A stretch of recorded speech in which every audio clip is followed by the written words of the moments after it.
Toyota Corolla – vienas geriausiai parduodamų modelių pasaulyje ir geriausiai parduodamas Toyota gamintojo modelis. Tačiau tiesa ta, kad bėgant metams vairuotojai vis labiau mėgsta SUV tipo automobilius, o Toyota tai suprasdama nenori prarasti savo pardavimų dalies, todėl išleido naująjį Toyota Corolla Cross. Na, o šiandien mes išbandom visiškai naujo 2024 metais pagamintą Toyota Corolla Cross. Po kapotu 2 litrų benzininis variklis su 197 arklio galiom, tai yra paprastasis natūralusis hybridas, varantis ratai priekiniai, tačiau yra ir visų varomų ratų pasirinkimas, pavarų dėžė automatinė, o į aplinką išmetamas CO2 vos 114 gramų 1 kilometrui. Tai pirmoji ir kol kas vienintelė Toyota Corolla Cross karta, ji pasirodė 2020-aisiais, antroji karta vis dar nepasirodė, o šių metų vasarį buvo pristatytas šio modelio faceliftas, kurio, įsigyti dar negalima, bet ko gero šiemet jis jau turėtų būti ir Lietuvoje. Šį modelį galima rasti su 5 skirtingą galią turinčiais varikliais. Tiesa ta, kad nerasit nei vieno dizelio, bet galite rinktis iš benzinų arba paprastųjų natūraliųjų hibridų. Silpniausias 1,8 hybridas su 122 arklio galiom, galingiausias toks, kokį turim šiandien, 2 litrų hybridas su 197 arklio galiom. 2022 metais šis modelis dalyvavo ir Euro NCAP saugumo testuose. Pasirodė puikiai, komisija įvertino visom 5 žvaigždutėm, o geriausiai modelis pasirodė avarijos metu apsaugodamas lauke esančius pėsčiuosius. Šaunuolis.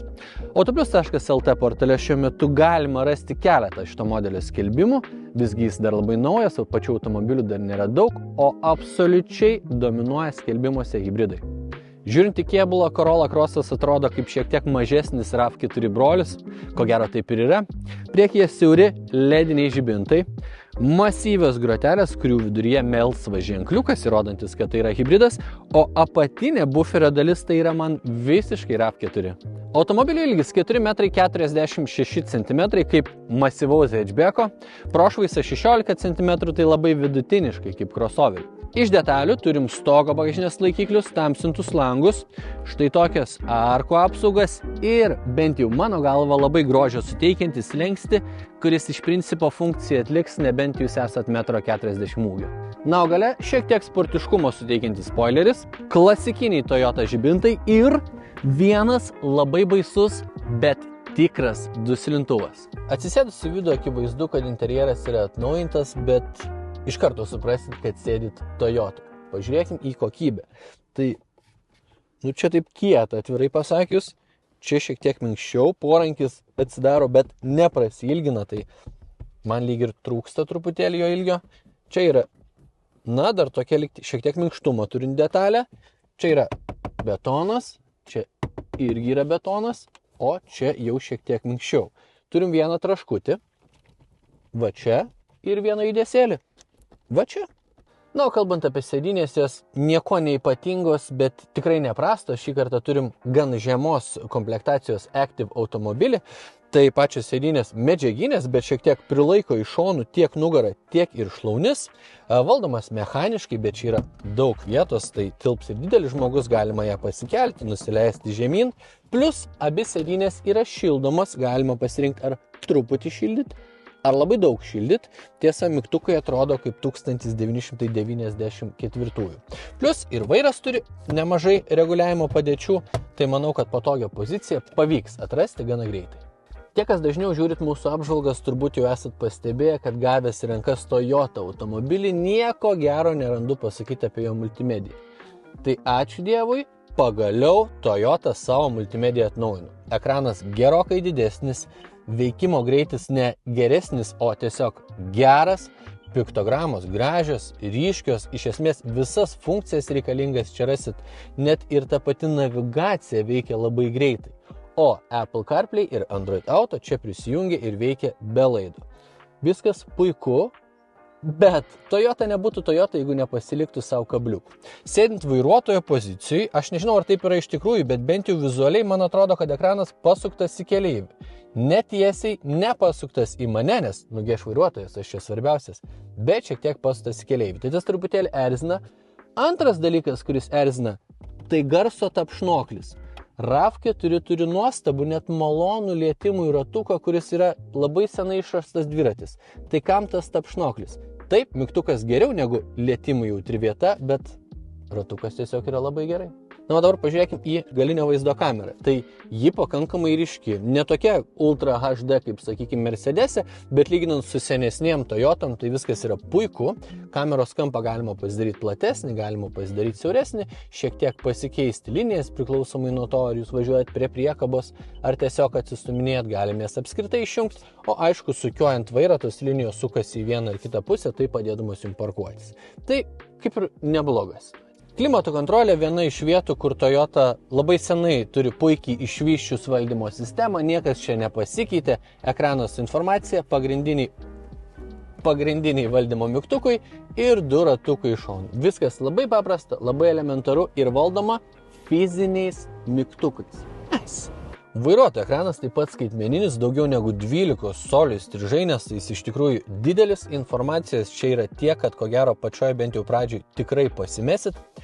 Vizualizacijos, šiek tiek keičiasi perjungiant važiavimo režimą, bet iš principo niekas labai daug nepasikeičia, tik tai pagrindinė ekrano spalva. Gal kas man labai patinka, tai kad kiekvienoje ekrano pusėje su tam skirtais mygtukais galiu pasirinkti absoliučiai kokią noriu matyti informaciją. Gal sąnaudas, gal tai kas groja, gal nuvažiuotą atstumą, visiškai pagal save. Tai tiek funkcionalumu, tiek savo raiška jis man labai patinka. Na, o vairas kaip įprasta Toyotai, vaizdas jo nepasikeitęs, šiaip jis apsiūtas oda, malonus lietimui, šildomas. Jis taip pat ir multifunkcinis, viskas patogu, viskas greit perprantama ir neturi kur kabinėtis. Plus ir čia fiziniai mygtukai. Nice. Na, o dabar dėtuvės. Tai duryse dėtuvės man patinka, čia telpa ir vandens butelis, ir šiek tiek kasdien vežiojamų daiktų. Kairėje vairo pusėje dėtuvėlės nėra, bet yra štai čia per vidurį, kur beveik telpa mano telefonas ir šita dėtuvė yra su bevielio pakrovimo funkcija. Bet pats išbandžiau. Jeigu staigiai suku į šoną, telefonas nuslysta į šoną ir nebesikrauna. Jeigu staigiai akceleruoja iš vietos, telefonas išslysta ir nebesikrauna. Tai ko gero čia kraut būtų galima važiuojant vienodu greičiu tiesiu keliu, o mieste tą daryti praktiškai neįmanoma. Lyg ir geras dalykas, ne visai apgalvotas. 2 puodelių laikikliai, porankis, štai tokio gylio. Čia yra 12 V jungtis, štai čia yra viena USB jungtis, bet kai standartas pereina prie USB-C, nepadaryt automobilį nei vienos USB-C jungties, yra šiek tiek keista. Ir turim vieną sąžiningo dydžio dėtuvę štai čia. Na, o dabar atsisėdau galą pažiūrėti, kiek vietos čia, sėdžiu pats už savęs, taip kaip vairuoju, priminsiu, mano ūgis 1,84 m. Ir situacija toli gražu nėra ideali. Atsėdžiu pakankamai stačiai, taip sėdėjimo pozicija ne pati patogiausia, bet dėl to stataus sėdėjimo mano keliai dar nesirėmė į sėdynę, bet jau šiek tiek liečiasi. Aišku, galvai tai situacija labai gera. Kas man patiko, tai langas atsidaro iki pat apačios ir jeigu pastebėsit žiauriai greitai. Sakiau, kad nėra USB-C, tai yra net 2 USB-C, jungtis tik abi yra gale, labai keistas sprendimas, kodėl nei viena neįmontuota priekį. Porankis su 2 puodelių laikikliais, štai čia niekas neatsidaro, tai slidžio ar šakės važiuodami 4 tikrai nesivešit. Taip pat yra Isofix vaikiškos kėdutės tvirtinimai, bet dangteliai labai sunkiai nusiima ir juos imant man net baisu, kad aš išplėšiu plasmasę iš sėdynės. Tai bet kokiu atveju jie yra. Ir dar galiu šiek tiek atsilenkti sėdynės atlošą, taip lyg ir truputį įsipatogindamas, jeigu nereikia vietos gale. Tai yra bagažinė. Tai tiek. Bagažinės talpa 425 litrai, truputėlį atsilieka nuo konkurentų, nes pavyzdžiui Kona 465, Kia Niro 450.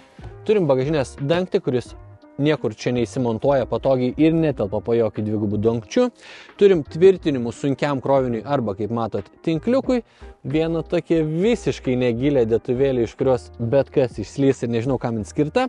Vieną gana patogią vietą pasidėti kažkokiam daiktui. Štai čia ir 2 kabliukus, ant kurių galima užkabinti net po 2 kg. Wow! Išvažiavę į kelią pradėkim nuo komforto. Tai yra viena iš puikių šito automobilio savybių. Važiuoklė minkšta, su kelio nelygumais, su duobėm, su didžiaisiais gulinčiais policininkais. Susitvarko tiesiog puikiai, 50 km/h greitis ir didysis gulintis policininkas nėra joks iššūkis automobiliui, jis tiesiog perplaukia jį. Kita vertus, man truputėlį keistokai pasirodė tai, kaip automobilis pervažiuoja aštriuosius gulinčius policininkus, nes jeigu nepasirinkit tinkamo greičio, smūgis jaučiasi neblogas. Bet aišku, važiuojant per jos lėtai, 20 km/h greičiu, viskas kaip ir ok. Kalbant apie valdymą, tai sportiškumo iš to automobilio daug negausi. Visų pirma, čia yra crossoveris, visų antra, jisai turi minkštą važiuoklę, visų trečia, čia yra CVT pavarų dėžė, kurioj aš vis netrandu nieko sportiško. Aišku, įsijungus sport važiavimo režimą, šiek tiek pasunkėja vairas, šiek tiek sujautrėja akceleratorius, tai daug iš automobilio nereikalaujantis žmogus, paprastas vairuotojas, gal kartais ir šiek tiek pasilinksmintų, bet jeigu jums aktualus labai kokybiškas automobilio valdymas, tai čia ne tas modelis. Pavarų dėžė, kaip jau šiek tiek minėjau, CVT, pavarų nėra, tai jokių pavarų ir nejungia, yra tas pats zirzimas, paklausykit, bet manęs jis neerzina, o ko gero ir jūs nusipirkę automobilius tokią dėžę per, bent jau pirmas 2 savaitės priprasit ir to garso tiesiog nebegirdėsit. Sąnaudos yra dar viena nuostabi šito automobilio vieta. Važinėju Vilniui pakankamai aktyviai, tai reiškia netaupydamas kuro, taip kaip noriu, aišku, pagal taisyklės, bet gal staigiau nuo sankryžos netgi kartais paakseleruodamas ir vis tiek turiu 5,5 litro 100 km mieste. Tai yra tiesiog nuostabu ir dar turiu beveik 200 arklio galių. Jeigu norit sužinoti, kokios sąnaudos yra užmesti, užeikit pas mus į Instagramą, į highlightus ir į highlightus esu įdėjęs tolimos kelionės sąnaudas, ten galėsite jas surasti. Garso izoliacija šiek tiek geresnė negu ankstesnių metų gamybos Toyotų, bet toli gražu neideali. Važiuojant kokį 70 km/h jau prasideda salone šiek tiek didesnis garsas. Netragiškas, bet tikrai garso izoliacija nėra stiprioji automobilio vieta. O kalbant apie matomumą, man viskas čia gerai, priekyje ypatingai gerai, nes veidrodžiai dideli, viską matau plačiai, multimedijos ekranas neišsikišęs iki stiklo, šitas vidurinis veidrodėlis kabo aukštai, galinis langas gal ir gali pasirodyti šiek tiek siaurokas, nes jis, atrodo, kad gana toli, bet sėdynio atlošai man netrukdo. Statramšiai gal ir šiek tiek staroki, bet šiaip tai viskas su matomumu labai labai gerai.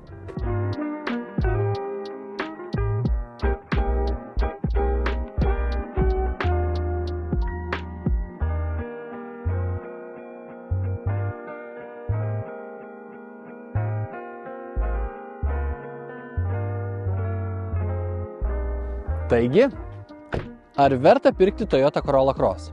Žinot, jeigu esat vairuotojas, kuriam labai svarbus kokybiškas valdymas, tai ne. Bet iš kitos pusės automobilis komfortiškas, gana praktiškas ir labai taupus. Todėl aš manau, kad jis galėtų būti puikiai tinkamas nedideliai mieste gyvenančiai šeimai. Bičiuliai, kaip visada, ačiū, kad mus žiūrit. Palaikinkit video, pasubscribinkit, pasiekit mus Instagrame ir pasimatysim kitoje apžvalgoje. Adios!